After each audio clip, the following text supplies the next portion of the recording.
کہ جب انسان کا سب کچھ تباہ ہو جاتا ہے تب انسان کہتا ہے میری کمر ٹوٹ گئی. یعنی حسین بتانا چاہتے ہیں عباس تمہارے جانے سے ہماری آس ٹوٹ گئی, سب کچھ تباہ و برباد ہو گیا. میں نے کہا تھا نا عباس کس کا نام ہے؟ سیدانیوں کی آس کا نام ہے عباس. جب یہ قافلہ مدینے سے چلا تھا نا تو زینب نے ایک ایک بی بی کو ضمانت دی تھی کہ فروا تم گھبرانا نہیں, میں تمہارے پردے کی ضامن ہوں.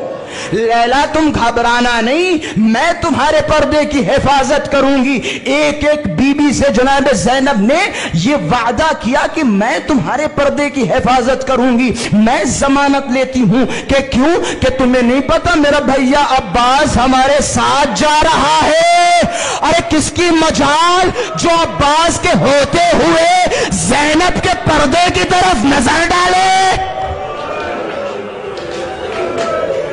کس کی مجال؟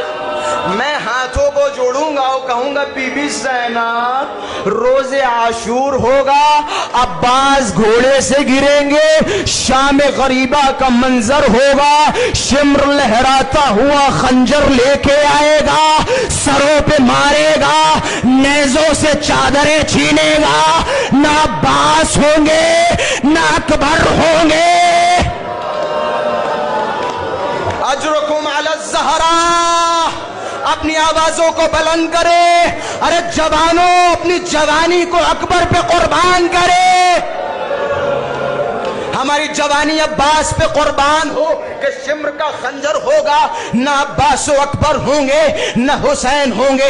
عزادارو جب روز عاشورہ مولا عباس اجازت کے لیے آئے, یا میں مقتل کے جملے بیان کر رہا ہوں, میں پوری روایتیں نہیں بیان کروں گا, کہ مولا عباس امام حسین کے پاس آئے اور آنے کے بعد ایک جملہ کہا کہ آقا حسین یہ جو خیموں سے العطش العطش, ہائے پیاس ہائے پیاس ہائے پیاس, کیا آقا مجھ سے یہ آوازیں برداشت نہیں ہوتی؟ آقا مجھے اجازت دے میں ان ننھے ننھے بچوں کے لیے پانی لا سکوں. آقا مجھے اجازت دے یہ 4 سالہ بھتیجی کے لیے پانی لا سکوں. عباس نہر فرات پہ گئے, ایک ہاتھ میں مشک ہے اور ایک ہاتھ میں علم ہے. نہر فرات پہ پہنچے, نہر فرات پہ قبضہ کیا. اب جیسے ہی قبضہ کرنا تھا پانی بھرا.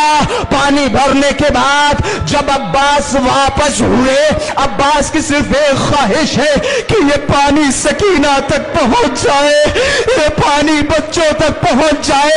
ایک ہاتھ میں مشک ہے اور ایک ہاتھ میں علم ہے. کسی لعین نے عباس کے بازو کا نشانہ لگایا, عباس کا بازو قلم ہوا, مشک کو دانتوں سے دبایا, عباس کا علم زمین پہ گرا. حسین پہنچے, عباس کے لاشے پہ ایک جملہ بیان کرتا چلوں. جب یہ قافلہ مدینے پہنچا تھا نا, جب بشیر نے کہا حسین کو مار دیا گیا, حسین کو قتل کر دیا گیا, اب ایک ضعیف بی بی کہ جس کا نام ام البنین بتایا جاتا ہے, ام البنین عباس کی ماں, ابھی ٹھہرے ابھی علم نکلے گا, ابھی رکے رکے میرا ساتھ دے. کہتے عباس جب یہ ام البنین پہنچی نا, ام البنین نے ایک جملہ کہا, ابھی روکے بیٹھے بیٹھے. ام البنین نے جملہ کہا کہ بشیر ذرا یہ بتا, تو بتا رہا ہے نا میرے بیٹے عباس کے ہاتھ نہیں تھے, ذرا اتنا بتا جب میرا بیٹا عباس گھوڑے سے گرا منہ کے زمین پہ آیا یا سینے کے بال؟ روکے کہ منہ کے بل زمین پہ آیا یا سینے کے بل. اب جب حسین پہنچے, عجب نہیں, مولا نے فرمایا ارے آقا میری ایک آنکھ میں تیر ہے ایک آنکھ میں خون ہے, میں مولا آپ کی زیارت کرنا چاہتا ہوں. مولا نے تیر کو نکالا, اب وصیتیں کرنا شروع کی. وصیت سنیں گے, وصیت کی آقا میری گزارش ہے میرا لاشا خیمے میں نہ لے جانا. ارے میں سکینہ سے شرمندہ ہوں. ارے سکینہ جب دیکھے گی عباس نہ آیا, عباس نہ آیا, روکے انہیں روکے, سنبھالے, بس